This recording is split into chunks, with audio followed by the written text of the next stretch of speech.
ఇంతకుముందే చెప్పుకున్నాం. కర్ణాటకకి సంబంధించి ఒక విచిత్రమైనటువంటి చట్టాన్ని తీసుకొచ్చారు. అది సంచలనమే. ఎందుకంటే భారతదేశంలో ఇట్లాంటిది దేశవ్యాప్తంగా వ్యాప్తి చెందిన ఆశ్చర్యపోనక్కర్లేదు.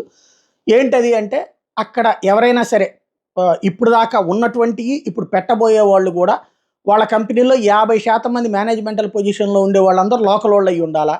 75% మంది ఏ కేటగిరీ, బి కేటగిరీ ఉద్యోగాలు, బి కేటగిరీ ఉద్యోగాలందరూ అంటే మేనేజర్లు, సూపర్వైజర్లు ఇట్లాంటి పొజిషన్‌లో ఉండే వాళ్ళందరూ గూడా 75% మంది కర్ణాటక వాళ్ళే అయ్యి ఉండాలా. లోకలోళ్ళే అయ్యి ఉండాలి.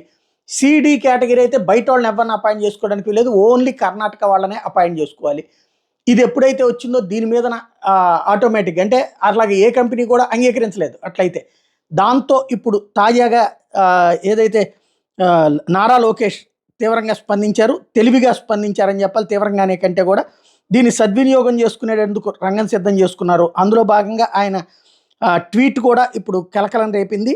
ఏదైతే ఇట్లాంటి అంశాన్ని ఇదే మనకి ఆంధ్రప్రదేశ్‌కి వాడేటటువంటి కాన్సెప్ట్‌ని ప్రయత్నించమని చెప్పేసి ఆదేశించారు. ఎట్టి పరిస్థితుల్లో ఇలాంటి యాక్టివిటీకి సంబంధించి అవసరం ఉంది అన్నటువంటి పాయింట్‌ని గుర్తు చేస్తూ వి అండర్‌స్టాండ్ నాస్కామ్ వాళ్ళని మెంబర్స్‌ని ఉద్దేశిస్తూ ఓ పాయింట్ చెప్పుకొచ్చారనమాట.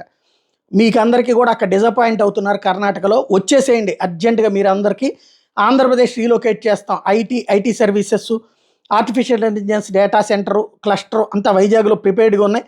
వచ్చేసేయండి మీకు best in class facilities arrange చేస్తామంటూ అన్‌ఇంటరప్టెడ్ పవర్ సప్లై ఇస్తాం, ఇన్ఫ్రాస్ట్రక్చర్ ఇస్తాం, most suitable skilled talent for మీకు స్టాఫ్‌ని ఇస్తాము. వచ్చేసేయండి ఇమ్మీడియట్‌గా అని చెప్పి పిలుపునిచ్చారు.